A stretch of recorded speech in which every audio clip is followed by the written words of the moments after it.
Good morning, children. Today we are going to start the second chapter of history, that is New Kings and Kingdoms.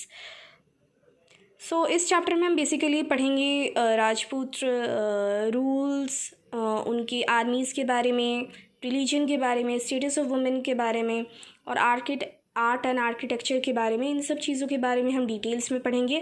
तो 17th century एक ऐसा time था जहाँ पे हमें काफ़ी सारी डायनेस्टीज़ यानी रूलर्स की डेवलपमेंट देखने को मिली, पर सबसे इम्पोर्टेंट ग्रुप ऑफ पीपल बने राजपूत, जिन्हें सन ऑफ अ रूलर बोला जाता है। और by the 8th and 14th century ये टर्म यानी कि क्षत्रिय टर्म काफ़ी ज़्यादा यूज़ किया जाता था उन लोगों के लिए जो कि वॉरियर्स होते थे, जो सोल्जर्स होते थे, कमांडर्स होते थे, जो कि आर्मीज़ में होते थे और जो ऑन बिहाफ ऑफ रूलर्स लड़ा करते थे वॉर में।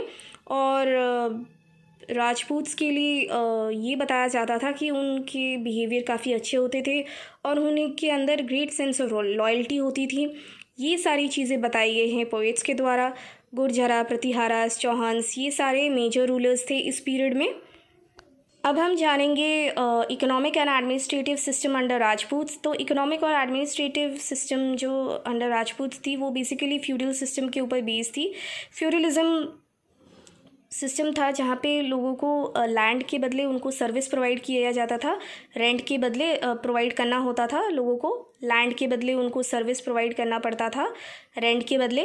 और इसी सिस्टम में राजपूत किंगडम छोटे छोटे जागीर में डिवाइडेड हो चुका था, जो कि जागीरदार की बिलोंगिंग हुआ करती थी, जो कि मोस्टली किंग से रिलेटेड हुआ करते थे वो लोग। और ये जागीरदार फिक्स्ड एनुअल रेवेन्यू फार्मर्स से कलेक्ट करके वो किंग को देते थे।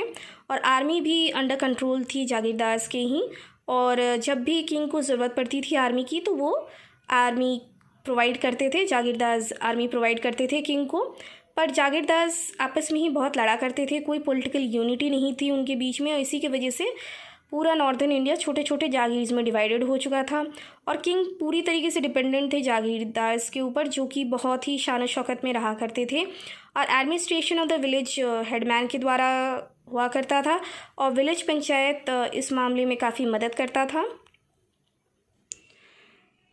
The source of income of the state and trade. अब इस बारे में हम जानेंगे कि सोर्स ऑफ इनकम क्या रही थी राजपूत रूलर्स के लिए।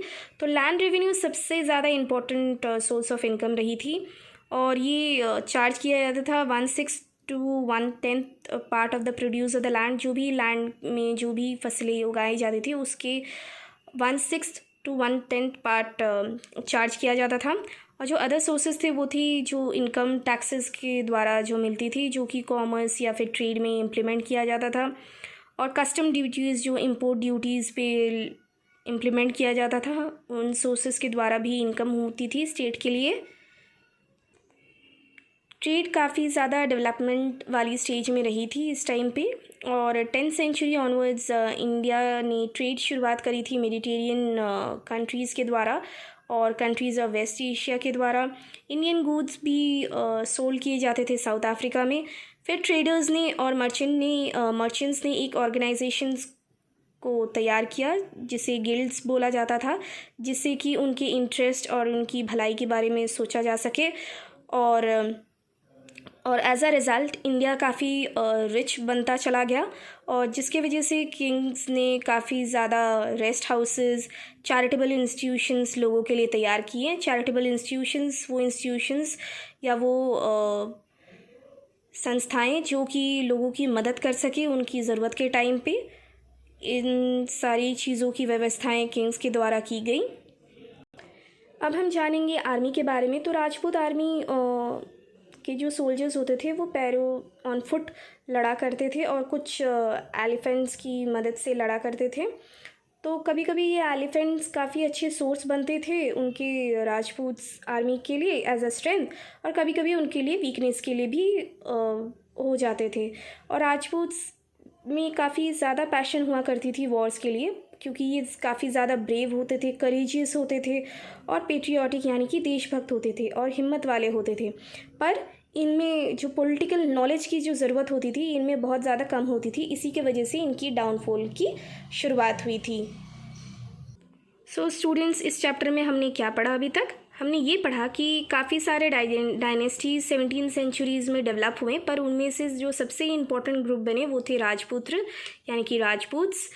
और इकोनॉमिक एक्टिविटीज़ में जो राजपूत्स फॉलो करते थे वो थे फ्यूडल सिस्टम, यानी कि जहाँ पे लोग लैंड रखते थे और उसके बदले उनको कोई सर्विस देना पड़ता था इंस्टेड ऑफ रेंट। और राजपूत किंगडम डिवाइडेड थी छोटे छोटे जागीर्स के अंडर, जो कि जागीरदार्स के अंडर कंट्रोल में थी। और जो सोर्स ऑफ इनकम रही है स्टेट के लिए वो थी बेसिकली लैंड रेवेन्यू और या फिर टैक्सेस जो कि ट्रेड के ऊपर इम्प्लीमेंट किया गया था, या फिर कस्टम या इंपोर्ट ड्यूटीज़। ट्रेड काफ़ी ज़्यादा डेवलप हुई थी इस टाइम पे, और ट्रेडर्स और मर्चेंट्स के द्वारा एक ऑर्गेनाइजेशन का सेटअप किया गया था जिसे गिल्ड्स बोला जाता था। और as a result of it India काफ़ी ज़्यादा रिच बनी थी इसी टाइम पे, और किंग्स ने काफ़ी ज़्यादा रेस्ट हाउसेस और चैरिटेबल इंस्टीट्यूशंस की शुरुआत करी थी लोगों के लिए। फिर हमने आर्मी के बारे में जाना कि राजपूत्स जो किंग्स थे उनमें बहुत ज़्यादा पैशन था वॉर के लिए, और वो काफ़ी ज़्यादा करेजियस और पेट्रियाटिक होते थे, पर उनमें पॉलिटिकल नॉलेज बहुत कम होती थी। इसी की वजह से उनकी डाउनफॉल की शुरुआत हुई। So students, this is the end for today's learning video. Please go through this video. Thank you.